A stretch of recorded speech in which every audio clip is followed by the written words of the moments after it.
Assalamualaikum warahmatullahi wabarakatuh. Saya Syarifah Mauli Masyitah SIMM merupakan salah satu dosen dari STIES Banda Aceh, Sekolah Tinggi Ilmu Ekonomi Sabang, Banda Aceh. Saya merupakan dosen di jurusan manajemen dan pada semester ini saya mengampu mata kuliah manajemen perbankan syariah. Nah, adapun untuk rencana pembelajaran semester yang telah saya buat ya, capaian pembelajaran program studi atau CPL yang pertama bekerja sama dan memiliki kepekaan sosial sehingga mahasiswa mempunyai kepedulian terhadap masyarakat dan lingkungan. Berikutnya menguasai konsep teoritis tentang perbankan syariah dan produk-produknya, mampu menerapkan kompetensi digital dalam pembelajaran, mampu menerapkan pemikiran, teknologi, dan menerapkan nilai-nilai terhadap bidang keahlian mahasiswa, mampu menunjukkan kinerja secara mandiri, bermutu, dan terukur, mampu mengambil keputusan secara tepat dalam konteks penyelesaian masalah di bidang keahliannya. Nah, capaian pembelajaran mata kuliah ini atau CPMK kita adalah mampu menganalisis struktur perbankan syariah, mampu menganalisis produk-produk dan akad-akad pada bank syariah, mampu menganalisis karakteristik serta keunggulan produk bank syariah. Adapun deskripsi atau penilaian yang saya lakukan terhadap mahasiswa yaitu mempunyai kriteria penilaian. Yang pertama, nilai dan angka di atas atau lebih besar daripada 87, maka saya berikan penilaian dengan huruf A. Berikutnya nilai 78 sampai dengan 8 atau di bawah 87 saya berikan dengan nilai huruf AB. Berikutnya 69 sampai dengan di bawah 78 saya berikan nilai B. Berikutnya 60 sampai di bawah 69 saya berikan nilai BC. Nah, adapun untuk pertemuan pertama ya, saya menjalankan tentang pendahuluan ya, pendahuluan tentang apa itu perbankan syariah ya, mengapa kita penting mempelajari perbankan syariah.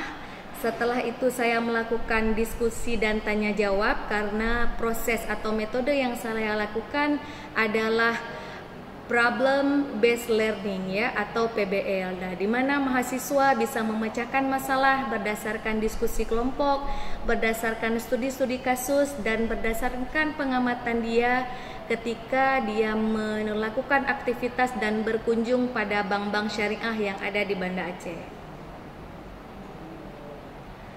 Untuk evaluasi pembelajaran ada pretest dan post-test yang saya berikan.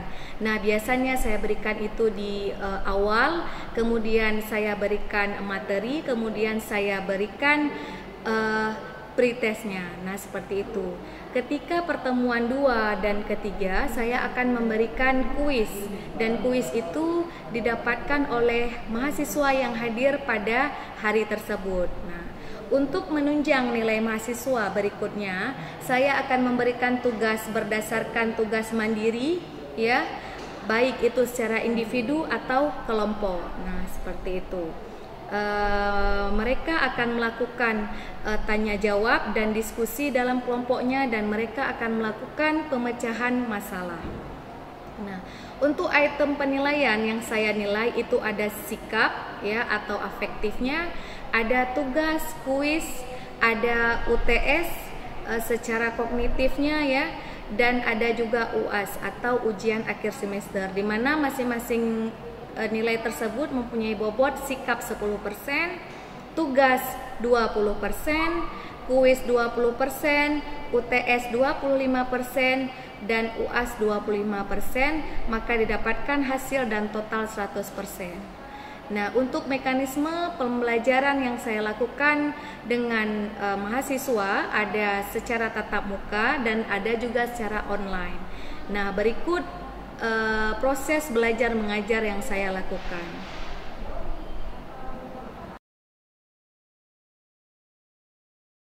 Assalamualaikum warahmatullahi warahmatullahi wabarakatuh. Apa kabar para mahasiswa semuanya hari ini? Sehat? Sehat. Alhamdulillah, tabarakallah, tabarakallah. Iya, masya Allah ya. Alhamdulillah masih semangat walaupun jam kuliahnya di waktu siang ya. Alhamdulillah masih semangat semua. Hari ini Ibu mau absen dulu nih. Kira-kira siapa yang masuk ya? Nisa hadir ya? Ya, masing-masing silakan diangkat tangannya dan disebutkan namanya, siapa-siapa yang hadir hari ini, silakan.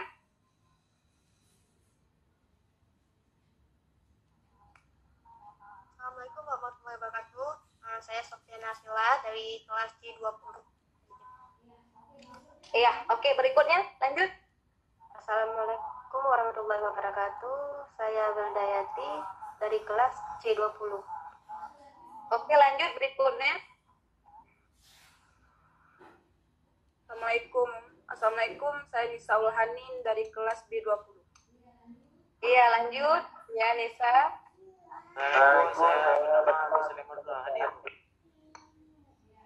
Iya, lanjut ya, berikutnya masih ada, silakan. Assalamualaikum warahmatullahi wabarakatuh, saya Yusri Musrikasari dari B20. Oke, lanjut. Assalamualaikum warahmatullahi wabarakatuh. Saya Muhammad Rizky dari kelas B20. Ya, next, masih ada yang lain? Assalamualaikum warahmatullahi wabarakatuh. Saya Bonita dari kelas C20. Ya, baik, nanti yang lain akan Ibu cross check ya. Sudah cukup dulu, sudah tahu siapa-siapa aja yang hadir. Silakan yang lain ditekan dulu unmute-nya biar saya jelaskan dulu ya tentang pertemuan kita minggu lalu ya. Silakan di unmute dulu yang lain.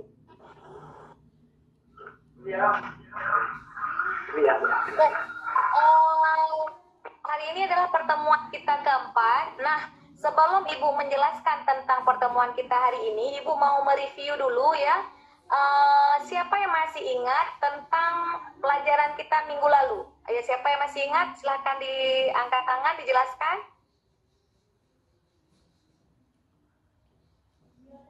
Wilda? Saya Bu, Ya, silakan Wilda.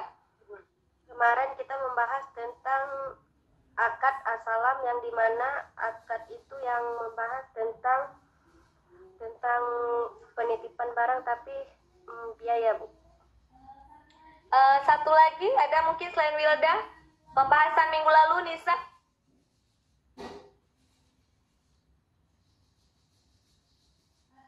Atau Putri mau, silakan, siapa yang ingat?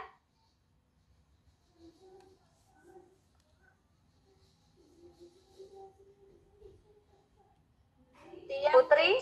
Manajemen, Bu. Gimana? Keuntungan ketika melakukan transaksi keuangan secara syariah.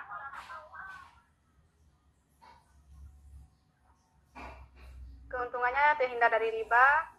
2. Berdasarkan syariah Islam. 3. Keuntungan diberikan berdasarkan bagi hasil. 4. Dijamin lembaga pinjaman simpanan. 5. Sistem bagi hasil lebih adil dan transparan. Oke ya, play ya. Satu lagi mungkin sebelum Ibu memulai, siapa yang masih ingat mata pelajaran kita di minggu lalu? Satu lagi boleh. Reza, coba. Teguh Reza.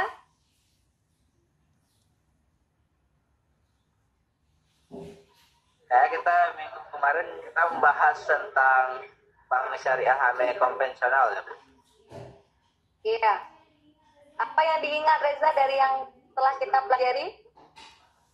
Ya, tentang prinsip-prinsip bank syariah yang sistem maghrib tersebut, Bu, tentang maisir, ghirar, apa namanya yang haram, riba, and papil dan lain-lainnya, Bu. Tentang prinsip-prinsip bank. Iya, baik. Iya, baik. Terima kasih kepada Reza, Nisa, dan Wilda ya. Kita beri aplaus dulu kepada 3 teman-teman kita ya yang telah mengingat apa yang telah kita pelajari minggu lalu. Nah, hari ini ya, untuk menyambung minggu lalu, Ibu akan bahas materi kita berikutnya tentang manajemen perbankan syariah, apa-apa saja produk yang ada pada perbankan syariah ya. Berikut Ibu share screen dulu ya. Silakan dilihat ya. Nanti bila ada pertanyaan, boleh bertanya.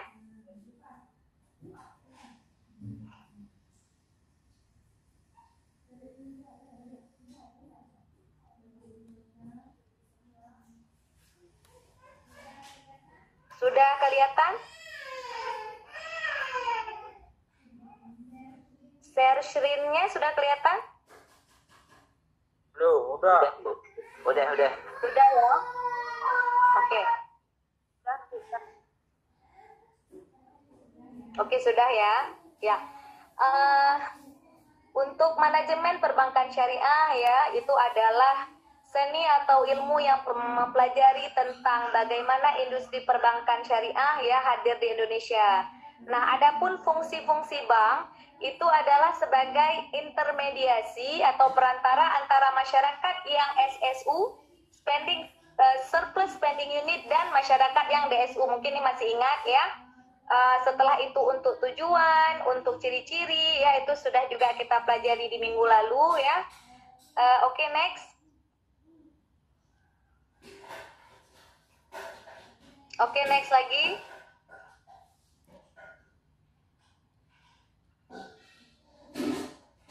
Oke, nah ini pengertian ya. Nah, lembaga perbankan syariah ya merupakan lembaga keuangan yang usaha pokoknya memberikan kredit dan jasa-jasa dalam lalu lintas pembayaran serta peredaran uang yang beroperasi disesuaikan dengan prinsip-prinsip bank syariah. Nah, sedangkan bank prinsip syariah, aturan atau perjanjian berdasarkan hukum Islam antara bank sebagai pihak mudarib ya, pemilik dana, dan pihak nasabah sebagai pengelola dana, di mana menggunakan prinsip-prinsip mudharabah, ada musyarakah, ada murabahah jual beli, ada ijarah, ada istisna ya, seperti itu.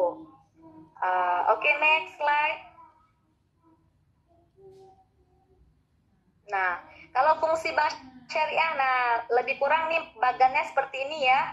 Di situ ada kita lihat ada aplikasi produk ya, ada bagian manajer investasi, di situ ada penghimpunan dana ya, ada prinsip wadiah dan mudharabah, ada investor ya sebagai penyalur dana, di sini ada prinsip jual beli murabahah. Setelah itu ada jasa layanan ya, di mana jasa layanan ini diberikan juga pada produk-produk wakalah, kafalah, dan lain sebagainya.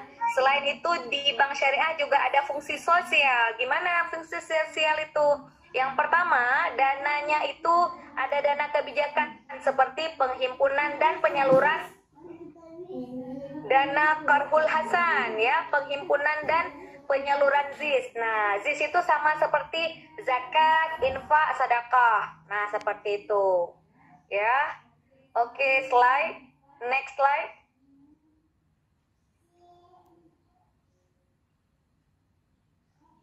Nah, sekarang kita masuk ke produk bank syariah nih. Nah, ada bahagian penghimpunan dana.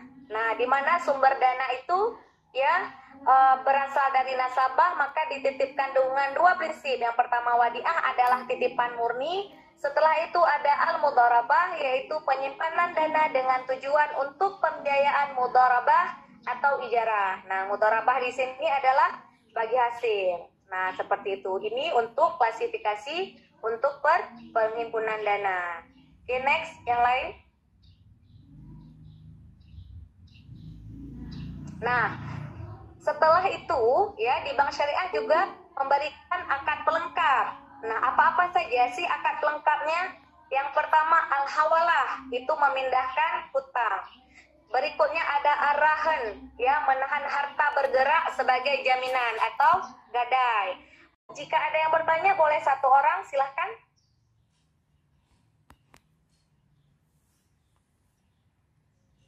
Saya Bu. Iya, boleh, silahkan. Hati, silahkan.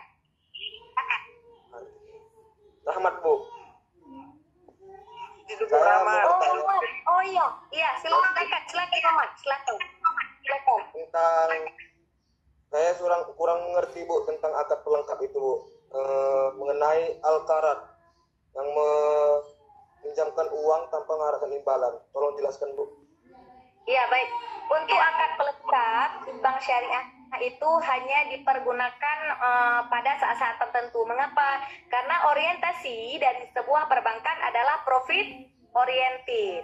Nah, sedangkan profit oriented itu ya didapatkan dari penghimpunan dana dan penyaluran dana melalui kredit. Nah, ketika penghimpunan dana, akad yang digunakan tadi mudharabah dan wadiah. Ketika pembiayaan, maka akad yang digunakan ada mudharabah, ada juga murabahah, jual beli. Itu adalah akad perdana. Mengapa? Karena orientasi perbankan di profit oriented. Sedangkan akad pelengkap itu tidak semua bank menyediakan akad tersebut. Nah, meskipun itu masuk ke jasa pelengkap. Mengapa? Mungkin karena sistemnya belum siap. Akad pelengkap itu hanya memberikan fee atau jasa layanan saja kepada perbankannya. Jadi tidak memberi keuntungan secara penuh. Nah, jadi akad lainnya seperti card itu kan seperti kita bayar listrik, token, tiket, SPP yang lain-lain. Jadi hanya fee saja yang didapatkan oleh perbankan. Seperti itu. Paham ya? Mudah-mudahan paham ya. Iya, Bu. Iya, baik. Kalau paham semuanya,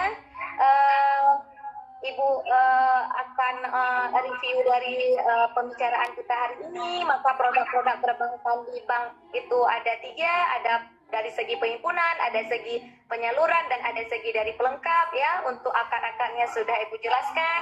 Silahkan dibaca lagi di rumah, direview kembali. Kalau ada yang ingin ditanya boleh melalui email atau yang lain sebagainya ya. Silahkan belajar di rumah. Semoga bisa menghadapi midterm dan ujian akhir dengan nilai yang bagus. Utamakan kejujuran dan kesehatan. Lebih dan kurang Ibu mohon maaf. Ibu tutup. Assalamualaikum warahmatullahi wabarakatuh. Waalaikumsalam warahmatullahi wabarakatuh.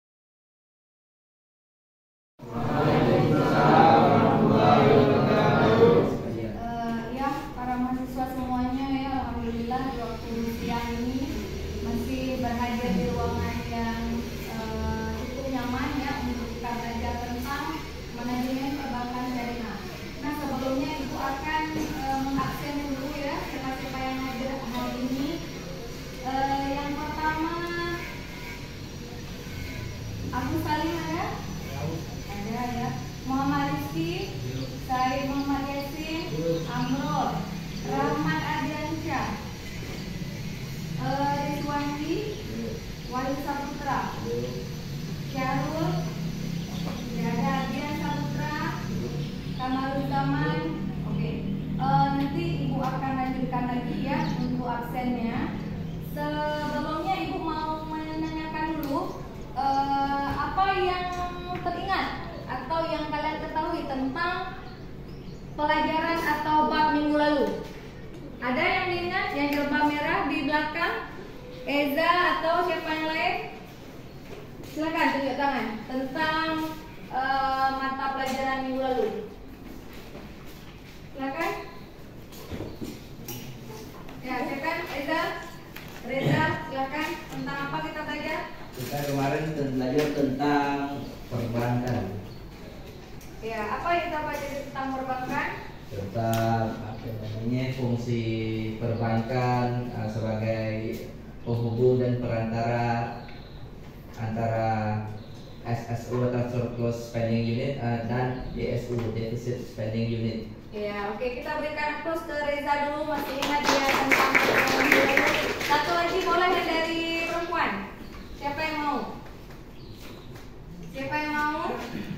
Silakan maju aja ya si Wilda Marjana. Wilda, silakan. Di sini aja di depan apa? Sampaikan di depan saja. Ya. Minggu lalu. Iya, apa saja yang telah kita pelajari? Silakan di depan Wilda.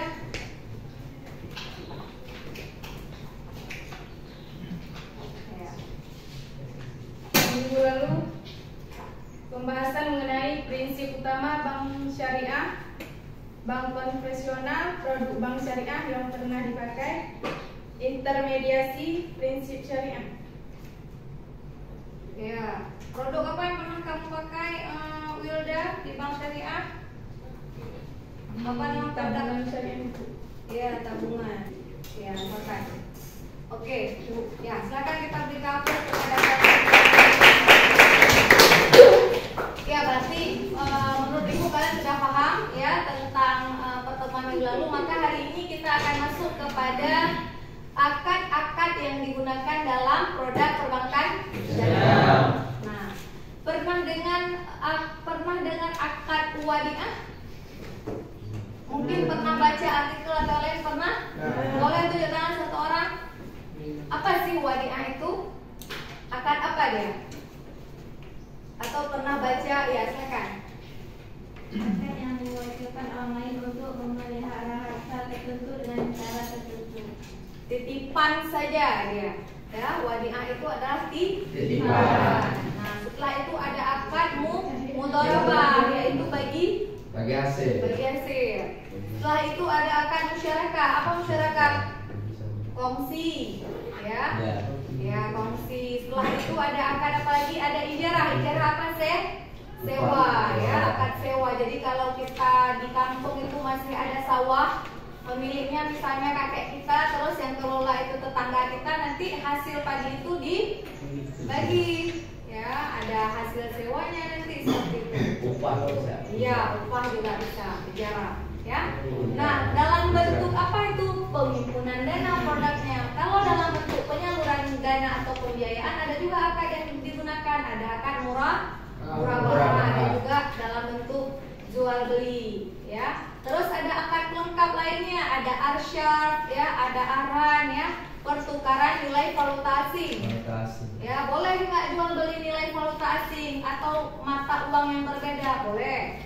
Misalnya rupiah kita ganti dengan Singapura dolar, atau rupiah dengan dolar Amerika, atau rupiah dengan rial, ya, atau ringgit Malaysia, itu boleh. Yang tidak boleh di dalam syariat itu adalah satu mata uang kita perjualbelikan, itu tidak boleh. Kalau berbeda mata uang boleh diperjualbelikan. Kenapa? Ada nilai currency. Ya, currency itu adalah nilai tukar.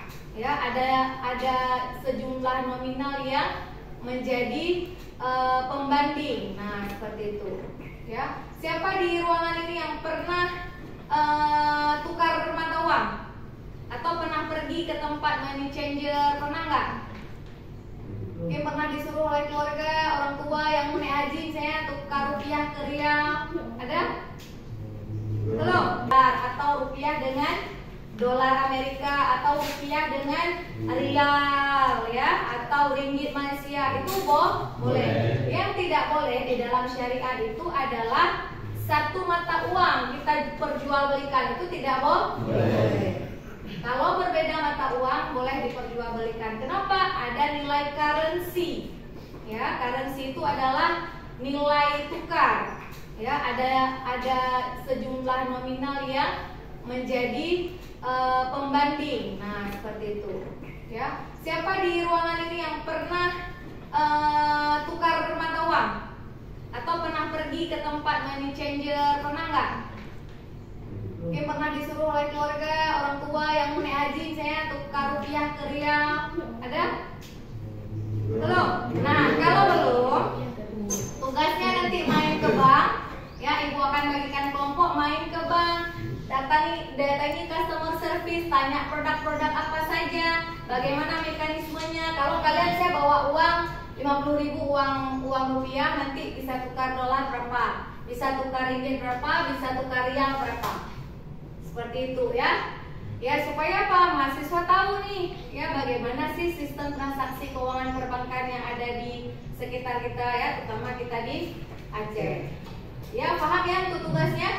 Paham. Kalau paham, kita akan konklusi sedikit dari awal sampai akhir review, ya. Yang pertama itu fungsi Bank Syariah sebagai intermediasi antara masyarakat SSU dan DSU. Terus yang kedua, ada produk penghimpunan dana, ya, ada produk penyaluran dana, ada jasa lainnya yang ditawarkan oleh perbankan. Maka akad-akad yang digunakan ada wadiah, mudharabah, musyarakah, ijarah, dan lain-lainnya. Ya, sampai jumpa di pertemuan yang akan datang. Mohon maaf atas segala kekurangan. Billahi taufiq wal hidayah. Assalamualaikum warahmatullahi wabarakatuh.